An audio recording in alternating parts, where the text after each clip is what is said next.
दिल्ली के जंतर मंतर पर और जंतर मंतर पर जम्मू कश्मीर से काफ़ी लोग यहाँ पर एकजुट हैं। इनकी कुछ डिमांड्स हैं सरकार से। जिस तरीके से केंद्र सरकार कहती है कि हमने जम्मू कश्मीर में 370 हटा करके काफ़ी सुविधाएं दे दी हैं कश्मीर के लोगों को, प्रॉपर्टीज खरीद सकते हैं, तो कहीं ना कहीं जब ये कहते हैं कि हम आज भी स्वतंत्र महसूस नहीं करते जम्मू कश्मीर में, उन्हें एक डर का माहौल सा वहाँ। हमारे साथ जम्मू कश्मीर से काफ़ी लोग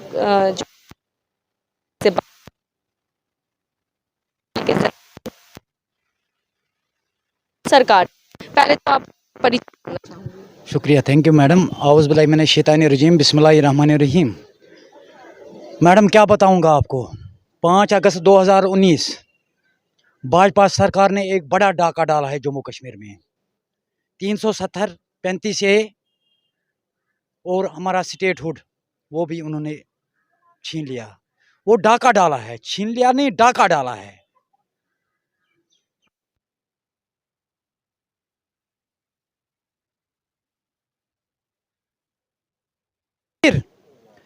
उन्होंने बोला कि जम्मू कश्मीर को युवाओं को रोजगार देंगे।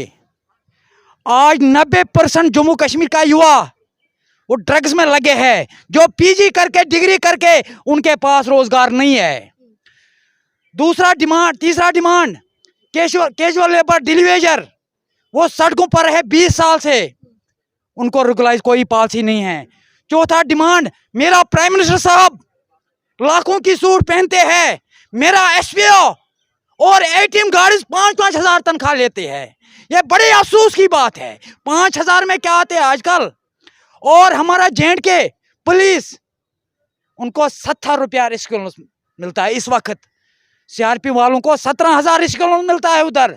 मेरा जेएंड के पुलिस वालों को 70 रुपया मिलता है। उनको भी अगर इंसाफ मिलना, हक मिलना, सबको एक ही मिलना चाहिए। वो भी उनसे ज्यादा ड्यूटी दे रहे हैं हमारा जेएंड की पुलिस। बात करें अब तो वहाँ पर जो आतंकी हमले होते थे वो कहीं ना कहीं कम होते नजर आ रहे हैं जब से केंद्र सरकार आई है, बीजेपी सरकार आई है। मैडम किसने बोला खत्म हुआ? एक भाजपा वाले के 10-10 पीएसओ है। जब एलजी साहब घर से निकलता है सुबह, 1 घंटे रोड ब्लॉक होता है, बंद करते हैं रोड। किसी गाड़ी को ना, सिविलियन को इजाजत नहीं देते चलने में। क्या वजह है? कहाँ है हालात ठीक? ये झूठ बोल रहे हैं, इधर भाजपा वाले झूठ बोल रहे हैं। झूठ मैं दिल्ली में बोल रहा हूँ जंतर मंतर पे। ये सबसे उनके पास झूठ की बड़े बड़े फैक्ट्रियां हैं। उन्होंने हमारा जम्मू कश्मीर तबाह कर दिया। उन्होंने हमारा जम्मू कश्मीर बर्बाद किया है। बब्बर शेर ने कदम उठाया उस जम्मू कश्मीर के मां के लिए। लेकिन अब तो पहले लोग स्वतंत्र नहीं घूम सकते थे, डर का माहौल था वहां पर, लेकिन अब ऐसा माहौल है ही नहीं। अब लोग स्वतंत्र हैं, आजाद घूम रहे हैं। मैडम ये किसने बोला? आप देखे ना पंडितों को कितना मारा है। चाहे मुस्लिम मर रहा है, हिंदू मर रहा है, या पंडित मर रहा है, सिख मर रहा है, इंसान मर रहा है, जानवर तो नहीं मर रहा है। इन नेता लोगों को कोई नहीं घर का नहीं मर रहा है। मर रहा है एक आम इंसान मर रहा है उधर। कोई बात नहीं कर रहे हैं, सिर्फ बोल रहे हैं जम्मू कश्मीर में हालात ठीक है, बेहतरी है। एक काम हो गया, पत्थरबाजी बंद हो गई, ये नहीं मैं बताऊंगा, बाकी तो हालात वही है। मेरे ख्याल से 90 से 72 है आज हालात। ये किसने बोला? ये झूठ बोल रहे हैं इधर। सर बात करें, हम बात कह रहे हैं रोजगार की, तो सरकार कहती है आप रोजगार सरकारी नौकरी के ही पीछे क्यों पड़े हैं, आप लोग अपना काम खोलिए, जिसके लिए आप लोगों को लोन भी दिया जाता है। किसको दिया लोन? किसी को नहीं। उन्होंने वादा दिया बड़े बड़े इंडस्ट्रीज खोलेंगे, बड़े बड़े फैक्ट्री खोलेंगे। क्या दिया? योजना के तहत लोन दिया जाता है, किसी को नहीं मिला है। ये ऐसे झूठ बोल रहे हैं। आप आ जाओ एक दिन कश्मीर पे, जो लागत लग जाएगा वो हम बर्दाश्त करेंगे। मैं दिखाऊंगा आपको जम्मू कश्मीर की हालात कैसी है। ये ऐसे यहाँ झूठ बोल रहे हैं, सिर्फ ये काम कर रहे हैं अंबानी और अडानी के लिए, और जम्मू कश्मीर पूरे मुल्क के लिए काम नहीं कर रहे हैं। उनके घर भर रहे हैं, उनकी जेब भर रहे हैं। जातिवाद, धर्मवाद को कहीं ना कहीं खत्म किया है इस सरकार ने। मैडम क्या जाति? मैं बोल रहा हूं, इन्होंने हमारा मुल्क तबाह कर दिया। इस सरकार ने जो हमारा भाईचारा है, ये कोशिश कर रही है, इसको बिगाड़ने की कोशिश कर रही है। हम चाहे हिंदू हो, मुस्लिम हो, सिख हो, ईसाई हो, सब है आपस में भाई भाई, मिलकर काम करेंगे, इस देश को बचाएंगे। फिर बात करें अभी 2024 में जो है चुनाव आने वाले हैं, क्या लगता है कि आप जिस तरीके से बातें कर रहे हैं कि मौजूदा सरकार, बीजेपी सरकार, अपने जो वादे उन्होंने किए थे कहीं न कहीं वो पूरे नहीं किए, आप लोगों का कहना है। लेकिन वो लोग कहते हैं हमने कुछ समय में जो है टाइम लगता है सभी चीज़ों को पूरा करने में, जहाँ तक है हमने कर चुके हैं। अब क्या लगता है 2024 में फिर से सरकार आएगी? किसका? मैडम, मैंने वो कदम उठाया, उनको पठानकोट से आगे मैं भाजपा को भगाऊंगा, उनको मैं जितवाऊंगा उधर। क्या किया उन्होंने? दुख के सिवा कुछ नहीं दिया, उन्होंने हमारा प्यार, मोहब्बत, सुकून सब कुछ लूट लिया। सर आप अकेले क्या कर लेंगे? क्यों? और क्यों लोग तो उनके अकेले साथ, क्यों हमें? और लोग मेरे तो उनके साथ है साथ, ऊपर वाला, और लोग तो ऊपर वाला उनके जिसके साथ साथ, ये बात याद रखना, जिसके साथ ऊपर वाला है उसके साथ पूरा दुनिया है, कायनात है। और अकेले क्यों है? मेरे साथ है जम्मू का भाई भी है, सरदार भी है, इसमें हिंदू है, सिख भी है, मुसलमान भी है। हम मिलकर ये लड़ाई लड़ेंगे, इस उस जम्मू कश्मीर की माँ को बचाएंगे, उस जम्मू कश्मीर की बेटी को बचाएंगे। इतनी सारी खामियां आप लोग निकालते हैं बीजेपी सरकार में, फिर भी वो कई राज्यों में जीत जाती है। क्या है ऐसा कारण? क्यों जीत जाती है? लोग उन्हें पसंद करते हैं, उनके नहीं, कामों को पसंद नहीं पसंद मैडम। करते हैं। आपको भी नहीं लग रहा है? ये बड़े बड़े डाका डालते हैं, वोट डालने में उस टाइम डाका डालते हैं, क्या बोल रहे हैं जीत जाएंगे? पूरे भारत को पता चल गया ये भाजपा सरकार ने क्या दिया।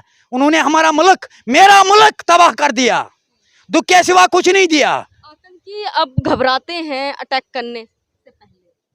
आज भी वहां चलता है क्या? हर दिन चलता है। ये किसने बोला वहां नहीं चलता है? हर दिन चलता है। वो पाकिस्तान डरता है अब। वो उनको पता है, वो सरकार से पूछना है वो डरता है या नहीं डरता है, ये सवाल सरकार को करना चाहिए। तो सर अब क्या लगता है 24 में ये आएंगे या नहीं आएंगे? कौन? भाजपा सरकार। देखेंगे ऊपर वाला क्या करेंगे, ऊपर वाला क्या, आप लोग भी तो कुछ रणनीति बना रहे हैं। देखेंगे। वो तो लोगों पर मसला है, पहले हम ऊपर वाले से फरियाद करते हैं। इस सरकार से हमको जल्द से जल्द निजात दिलाएंगे।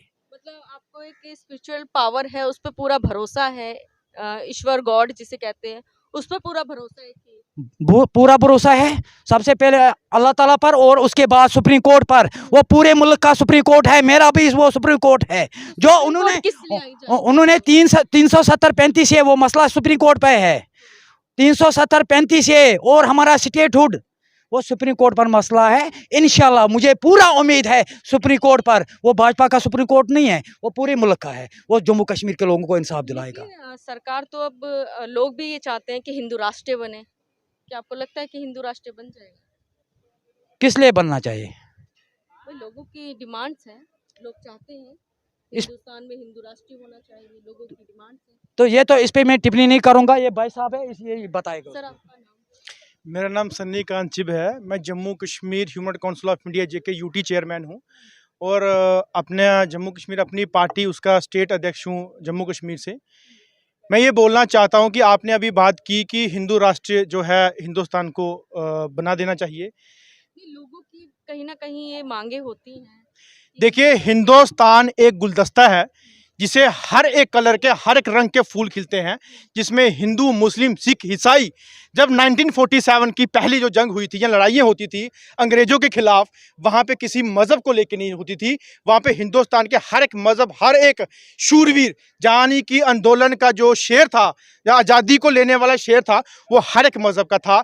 लेकिन यहाँ पे उन सबको लेके गुलदस्ते में रख के हिंदुस्तान का निर्माण होता है, और उस हिंदुस्तान के अंदर जो हिंदुस्तान के तिरंगे के नीचे चाहे किसी भी मज़हब, किसी भी जात का हो, वो उसको सल्यूट करे और उसका सजदा करे, वही सच्चा हिंदुस्तानी, चाहे वो किसी भी धर्म का हो।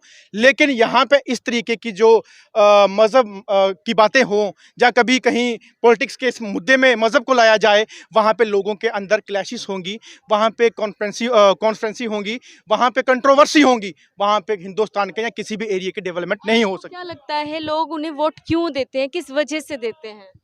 किनको? बीजेपी सरकार को क्यों देते देखिए, हैं लोग? भाजपा के पास सबसे पहले मुद्दा है एक धर्म का, वो धर्म की राजनीति ज़्यादा खेलते हैं। दूसरा, उनके पास जो पावर है उसको यूज़ करते हैं। जो इनके हक में आता है तो वो इनके लिए सती सावित्री टाइप की जो लेडीज़ होती है, या एक बहुत ही पवित्र इंसान जो है वो माना जाता है। जब किसी ऑपोजिशन में हो उसके खिलाफ ईडी, सीबीआई, क्राइम ब्रांच इस तरीके की जो है वो कार्रवाई करवा के उसको मजबूर करके अपने पास लाया जाता है। ईडी ऐसे कैसे किसी के ऊपर कार्रवाई, कोई सबूत होंगे उनके पास, कुछ चीजें मिली होंगी तभी तो ईडी जाती है। आपको क्या लगता है कि भाजपा सारी क्या गरीब हैं? क्या वो रिक्शा चलाने वाले हैं? क्या वो दुकानें चलाने वाले हैं? क्या वो अमीर नहीं, पैसे वाले नहीं? क्या उनके पास बैंक बैलेंस नहीं?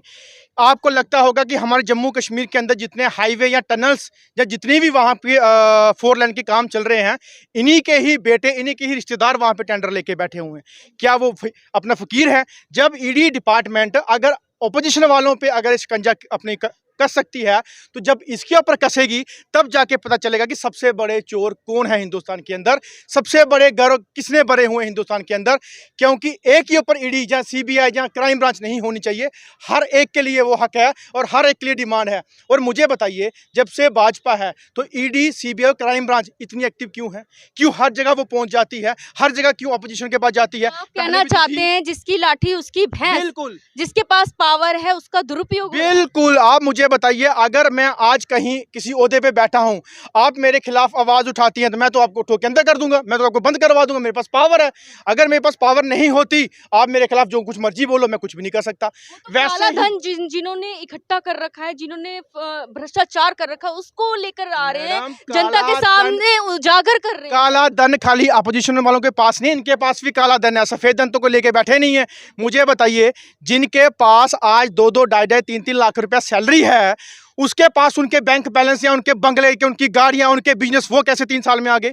वो इतना कैसे बढ़ गया? जिसके पास 50,000 की लिमिट थी बैंक की, आज 500 करोड़ की लिमिट हो गई, वो कैसे आ गई? और जो आज की डेट में मंत्रालय के अंदर नोटों के लिए बातें की जाती हैं, जब बड़े बड़े काम, बड़े बड़े टेंडर देने की बातें की जाती हैं, वो कहाँ से आती हैं? वो कहाँ से गरीब से अमीर बनते हैं? वो कौन से रिक्शा चलाने वाले हैं, जहाँ कहीं ठेला लगाने वाले हैं, वो भी उनके खिलाफ जब ईडी डिपार्टमेंट या कोई और अदर पार्टीज हिंदुस्तान के अंदर जब अपोजिशन में आएगी, तब इनके जब चिट्ठे खुलेंगे, ये तो फिर भी बाहर आ जाएंगे, लेकिन वो बाहर आने वाले होंगे ही नहीं, क्योंकि इनके चिट्ठे और इनके कारनामे ही ऐसे खुलेंगे कि इन्होंने हिंदुस्तान को अंदर से निचोड़ रखा होगा। सर, मेरा एक सवाल आपसे है, पहले आप ये नहीं बोलेंगे? सर, एक और मेरा सवाल है आपसे। जनसंख्या नियंत्रण की जो है एक कानून लाने की बात की जा रही है, आप लोगों को क्या लगता है, ये सही है या गलत है? जनसंख्या नियंत्रण तो होना चाहिए ना? मैं कहता हूं, इस बात से मैं सहमत हूं, क्योंकि हिंदुस्तान एक बहुत बड़ी मतलब कि मात्रा है हमारे पॉपुलेशन की, और हमारे यहाँ पे जो कारोबार या काम काज है ये बहुत कम है। आप देख सकते हैं, आए दिन रोज़गार के लिए या काम काज के लिए हमारे लोग परेशान रहते हैं और काफ़ी जो मुसीबतों का सामना करना पड़ता है। लेकिन अगर जनसंख्या नियंत्रण की बात हो तो उसके साथ हूँ मैं, उसके समर्थन में हूँ, क्योंकि अगर जनसंख्या नियंत्रण होगी तो हमारे देश का जो फ्यूचर है वो कहीं ना कहीं जो है वो ठीक रहेगा। क्योंकि जनसंख्या कम होने से हमारे देश का जो कारोबार या काम काज या हमारा क्षेत्र है वो कम जो है मतलब डिमांड्स में आएगा, और हमारे हर जगह जो है हमारे लोग, हमारा जो बच्चे या हमारे नौजवान जो हैं वो एडजस्ट हो सकते हैं और हमारे काम काज की जो है डेवलपमेंट मिल सकती है। हाँ। और सबसे बड़ी बात जो कि हम लोग आज लेके आए हैं आपके चैनल के माध्यम से, कि हमारे जम्मू कश्मीर रियासत के जो राजा, जो महाराजा गुलाब सिंह, जिन्होंने रियासत जो है अंग्रेज़ों से खरीदी थी, किस लिए? कि अपनी प्रजा को अंग्रेज़ों से गुलाम ना होने के लिए। लेकिन उस राजा के बेटे महाराजा हरि सिंह, जिन्होंने उस रियासत के अंदर हर एक जाति को, हर एक जात को जो है बराबर जो है वो अपना रहने का, जहाँ उनको मंदिर में, एजुकेशन में हर एक चीज़ जो है बराबर देने की उन्होंने बात की और रखी और पूरी भी की, और वहाँ पे वाल विवाद जैसी जो चीज़ें हैं वो ख़त्म की, और हिंदुस्तान के साथ महाराजा हरि सिंह ने विलय किया और अपने आप को और अपनी स्टेट को, अपनी रियासत को जो है वो जोड़ा। क्योंकि कश्मीर जो है वो उस टाइम पाकिस्तान के साथ जा सकता था, लेकिन महाराजा हरि सिंह की वजह से कश्मीर और जम्मू जो है आज हिंदुस्तान के साथ है। उनकी इतनी बड़ी देन और इतनी बड़ी कुर्बानी जो है उन्होंने दी, लेकिन आज की डेट में उनकी छुट्टी के लिए, उनके जन्मदिन की छुट्टी के लिए जम्मू कश्मीर के हर एक नौजवान के मुँह में उनकी छुट्टी की डिमांड है। और मैं आपके चैनल के माध्यम से सेंटर की सरकार को बोलना चाहता हूँ कि जल्द से जल्द हमारे महाराजा हरि सिंह की जो छुट्टी है उसको आप दीजिए, नहीं तो जम्मू कश्मीर के अंदर 23 सितंबर से पहले बहुत बड़ा जनसैलाब होगा, और महाराजा हरि सिंह की छुट्टी के लिए अगर तब नहीं दी तो हम दिल्ली में आके फिर से प्रदर्शन करेंगे।